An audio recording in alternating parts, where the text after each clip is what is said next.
Hey everyone, welcome back to Academic 51. So I want you to think about something you probably use every single day but maybe don't think too much about.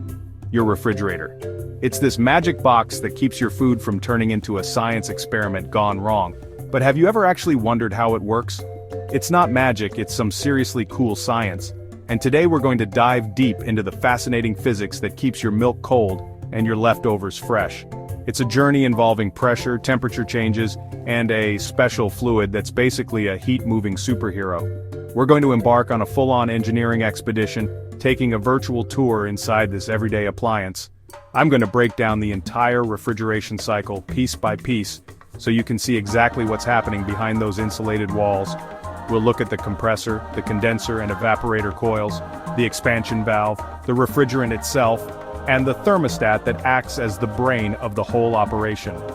By the end of this video, you'll not only understand how your fridge works, but you'll also appreciate the incredible ingenuity that goes into this essential piece of modern technology. So, grab a cold drink from your own fridge, get comfortable, and prepare to have your mind blown by the science of cooling. This is the kind of stuff that's all around us, and understanding it is super empowering. And hey, if you enjoy demystifying the world around you and learning how things work, do me a huge favor and hit that subscribe button for Academic 51. It really helps the channel out, and you won't want to miss what we're breaking down next. Let's get started. Alright, let's kick things off with the absolute powerhouse of the refrigerator, the compressor. If the refrigeration system were a living creature, the compressor would be its heart. You know that humming sound your fridge makes every so often? That's this guy kicking into gear. Its one and only job is to take a low-pressure gaseous refrigerant and, as the name suggests, compress it. It's basically a super-powered pump that squeezes the refrigerant molecules together, which does two really important things. First, it gets the refrigerant moving through the entire system of pipes and coils. Without the compressor, everything would just sit still. Second, and this is where the physics gets really cool, compressing a gas dramatically increases not only its pressure, but also its temperature. This is a fundamental principle of thermodynamics. Think about when you pump up a bicycle tire, the pump itself gets warm. That's the same effect, but on a much more intense scale. The compressor is designed to take this cool, low-pressure refrigerant gas and transform it into a super hot, high-pressure gas.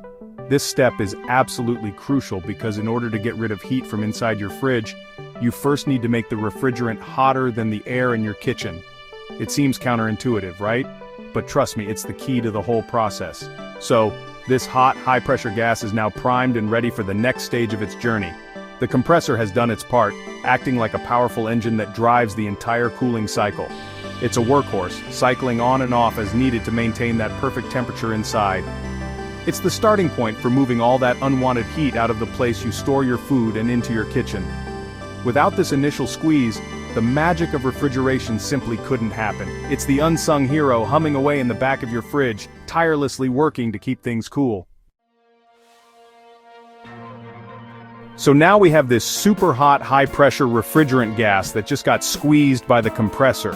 Where does it go? It gets pumped into the next part of our system, the condenser coils. If you've ever looked at the back of an older refrigerator, or maybe underneath a newer one, you've seen these. They're the large, winding coils of tubing that often get a bit dusty. Their job is simple but brilliant. To get rid of all that heat the refrigerant just picked up. The compressor made the refrigerant hotter than the room temperature, and now we're going to use that temperature difference to our advantage. As the hot gas flows through these long, snaking coils, the heat naturally radiates away into the surrounding air of your kitchen. This is just basic heat transfer. Heat always moves from a hotter area to a cooler area. The large surface area of the coils is designed specifically to maximize this effect, allowing the heat to dissipate as efficiently as possible. You can actually feel this if you put your hand near the back of your fridge. It feels warm, and that warmth is the heat that used to be inside your food. It's literally being dumped out into your room. This is also why you should never block the area around your fridge. It needs good airflow to get rid of this heat effectively. As the refrigerant travels through the condenser coils and loses its heat, something amazing happens. It undergoes a phase change. It cools down enough that it condenses from a hot gas back into a liquid. Think about how steam condenses into water droplets on a cool bathroom mirror. It's the exact same principle. So by the time the refrigerant reaches the end of the condenser coils, it's no longer a hot gas. It's now a warm, high-pressure liquid. We've successfully removed a huge amount of thermal energy, but our journey isn't over yet.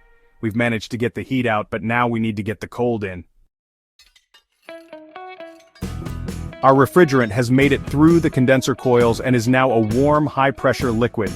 It's still under all that pressure from the compressor, but we're about to change that dramatically. The next stop on its journey is a tiny but incredibly important component called the expansion valve, or in many home refrigerators, a similar device called a capillary tube. Think of this part as a microscopic gatekeeper or a bottleneck in the system. Its job is to take that high-pressure liquid and force it through a very, very small opening. This is where the real magic of cooling begins. When you force a high-pressure liquid through a tiny nozzle, it experiences a massive and sudden drop in pressure. This phenomenon is known as the Joule-Thomson effect. It's like when you use a can of compressed air to clean your keyboard. The can gets freezing cold as the pressurized gas expands. The expansion valve does the exact same thing to our liquid refrigerant. As it sprays out of that tiny opening into a much larger area on the other side, it rapidly expands and its pressure plummets. This sudden drop in pressure causes an equally sudden and dramatic drop in temperature. The refrigerant instantly becomes incredibly cold, much colder than the inside of your refrigerator. It's so cold, in fact, that some of it immediately boils and turns back into a gas, creating a frigid, low-pressure mixture of liquid and gas. We've essentially weaponized physics to create a super-chilled substance on demand. This cold mist is now perfectly prepared for the most important part of its mission, to actually cool down your food. The expansion valve is the critical turning point where we go from getting rid of heat to actively creating cold. Now we have this super-chilled, low-pressure mist of refrigerant ready to do its job. It flows directly from the expansion valve into the fourth key component, the evaporator coils. These are the coils located on the inside of your refrigerator, often hidden behind a panel in the freezer compartment. Their purpose is the exact opposite of the condenser coils we saw earlier. Instead of releasing heat into your kitchen, the evaporator coils are designed to absorb heat from inside your fridge. This is the part of the system that actually makes things cold. As the frigid refrigerant mixture flows through these coils, the warmer air inside the refrigerator compartment circulates around them, usually with the help of a small fan. Because the refrigerant is so much colder than the air, heat naturally flows from the air into the coils. Think of it like holding a cold can of soda on a hot day. The can doesn't project coldness, it absorbs heat from your hand, making your hand feel cold. The evaporator coils do the same thing to the air inside your fridge, absorbing its thermal energy and drastically lowering its temperature. This cooled air is then circulated throughout the fridge and freezer, keeping your food preserved. As the refrigerant absorbs all this heat, it undergoes another phase change, which is the key to this whole step. The absorbed heat provides the energy needed to boil the remaining liquid refrigerant, turning it completely back into a gas.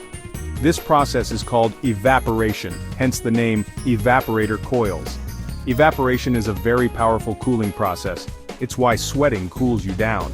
By the time the refrigerant leaves the evaporator coils, it has absorbed a ton of heat from inside your fridge and has turned back into a cool, low-pressure gas. It has successfully completed its mission of heat removal and is now ready to head back to the beginning of the cycle. We've talked a lot about what happens to the refrigerant, but what exactly is this stuff? The refrigerant is the lifeblood of the entire system. It's a specially engineered chemical compound designed to have very specific properties that make this whole cycle possible. You can't just use water or air, you need a substance that can easily change between liquid and gas states at the right temperatures and pressures. It's the ultimate heat transfer medium, a little chemical taxi that picks up heat from inside your fridge and drops it off outside in your kitchen.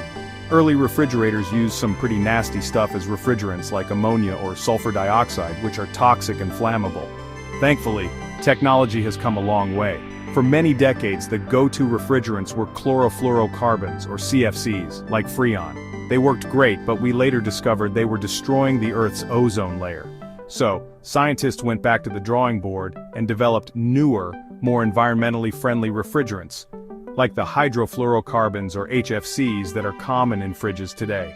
These are designed to be efficient at transferring heat without harming the atmosphere.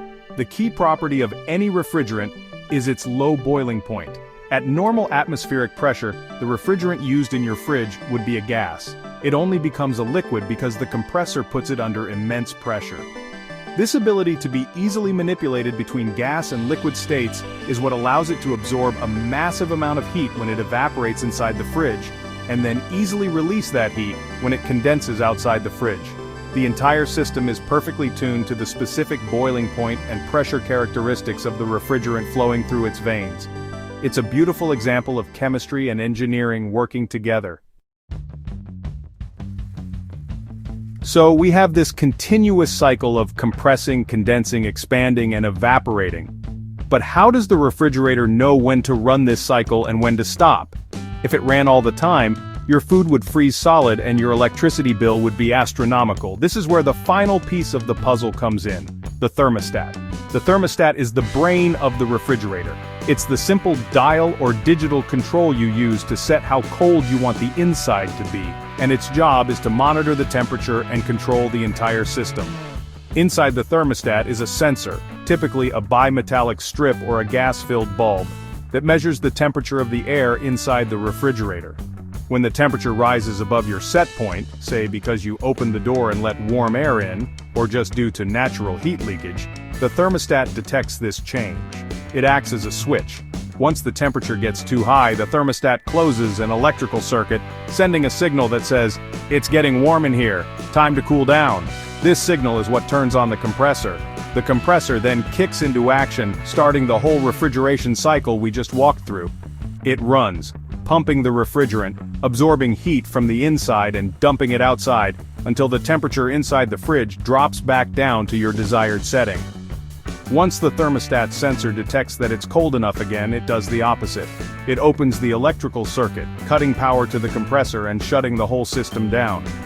The fridge then sits quietly, insulated, until the temperature inevitably starts to creep back up, at which point the thermostat will start the whole process over again. This on and off cycling is what maintains a consistent cool temperature for your food. And there you have it, from the heart-like pump of the compressor, to the heat-dumping condenser coils, through the magical pressure drop at the expansion valve, and finally to the heat-absorbing evaporator coils, all governed by the thermostat's watchful eye. It's not a magic box after all, but a brilliantly engineered system based on fundamental laws of physics and chemistry.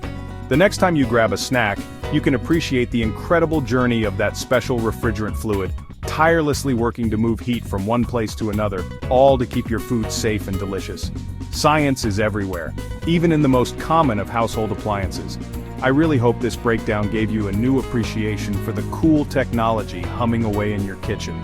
Understanding how things work is the first step to being more curious about the world, and that's what we're all about here. If you found this video interesting and want to join us for more deep dives into the science and engineering of everyday life, please consider subscribing to the channel Academic 51. Your support means we can keep making videos that break down complex topics and hopefully make learning a lot more fun. Thank you so much for watching and for spending a little bit of your day with me. I had a blast putting this together. Let me know in the comments what other everyday objects you'd like to see us break down next.